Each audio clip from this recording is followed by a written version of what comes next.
Missiles were firing, jets were roaring. World leaders remained politely silent.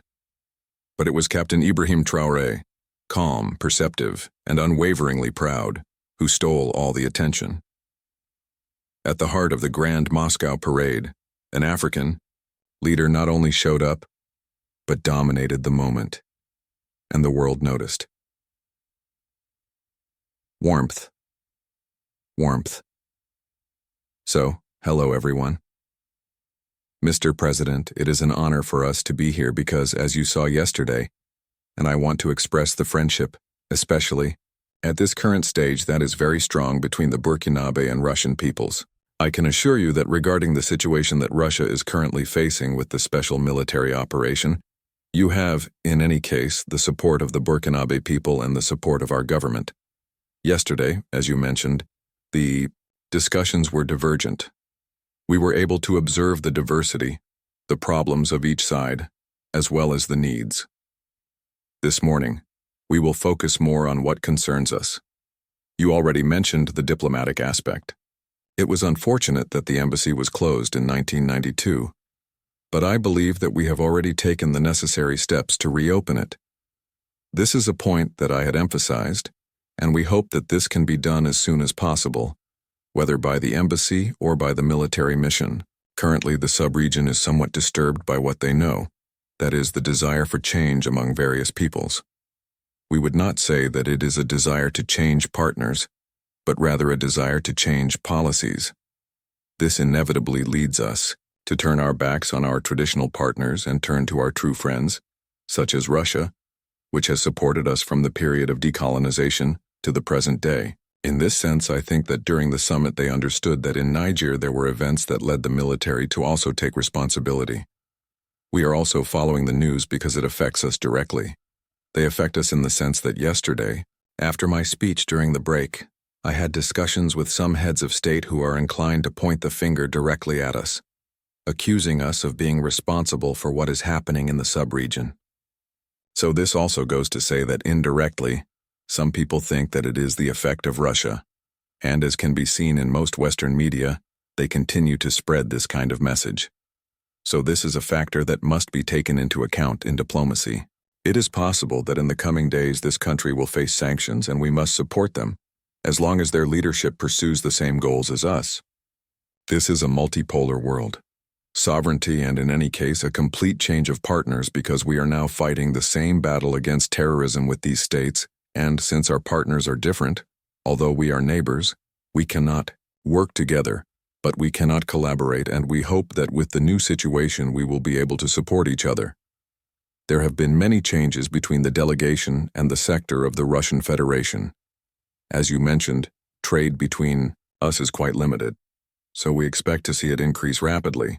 Even before we arrived here, an agreement was signed between a Russian company and Burkinabe businessmen for the export of products such as mangoes. Previously, these mangoes were exported. This year, we restored the airport in the producing region and the mangoes were being exported to Germany and the Netherlands, which were re-exporting them here, to Russia. So we felt the need to establish this air bridge so that the next production could take place directly.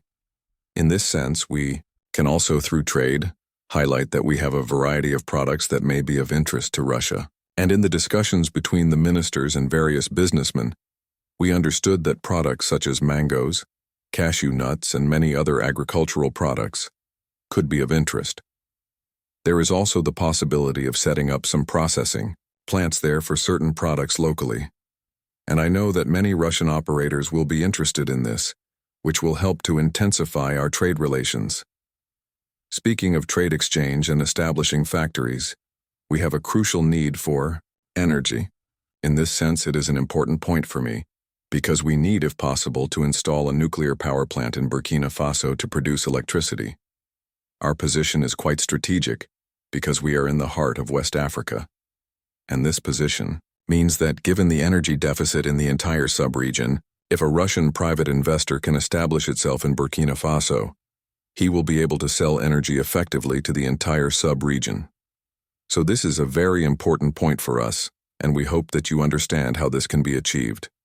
Anyway, in a short space of time, at the same time, still on the subject of energy, There were discussions about hydrocarbons, and we would like, in any case, to be able to redirect all our imports to Russia.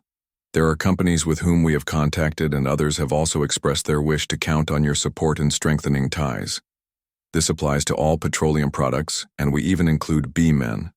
Red Square, a place where power is displayed in steel, uniformed precision and global symbolism. The annual Victory Day parade in Moscow attracts the most powerful, the most watched, and the most feared in the world. But this year, amid the rumble of tanks and the shadows of imposing missiles, it was not a superpower general or a G7 leader who stole the show. It was a young African captain, President Ibrahim Traoré of Burkina Faso. Wearing his trademark military beret, steady gaze, and unyielding posture, Traoré did not need a speech to make a statement. His presence was the message. As the cameras panned past world dignitaries, it was Traoré who lingered. As Russian military officers saluted rows of leaders, it was Traoré whose nod seemed to carry more weight than expected. Why? Because he represents something bigger than himself. He represents the new Africa, confident, sovereign, and no longer in anyone's shadow. While others stood rigidly, calculatingly in their diplomacy, Traoré's natural command of the moment was impossible to ignore, not just because he seemed powerful, but because he radiated purpose. The kind of presence that comes from a leader who attends global events not just for visibility, but for strategy. And it wasn't just for show. Sources confirmed that during the closed-door sessions, Russian officials gave Traoré prime diplomatic attention. The discussions extended beyond the ceremony.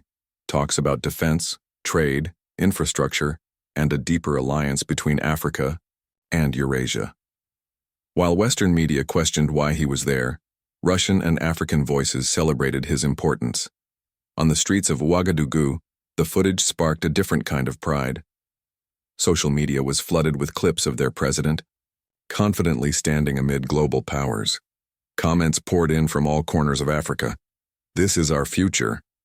He represents us all. Africa is finally seen. What made him even more iconic? He didn't need to speak.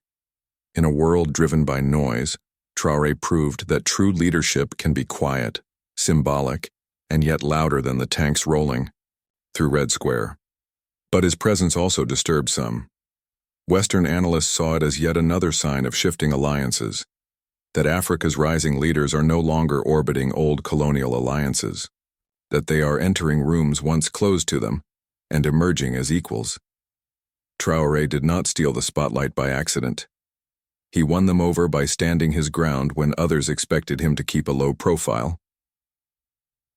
As the last planes flew overhead and the parade drew to a close, one image stood out on the news feeds.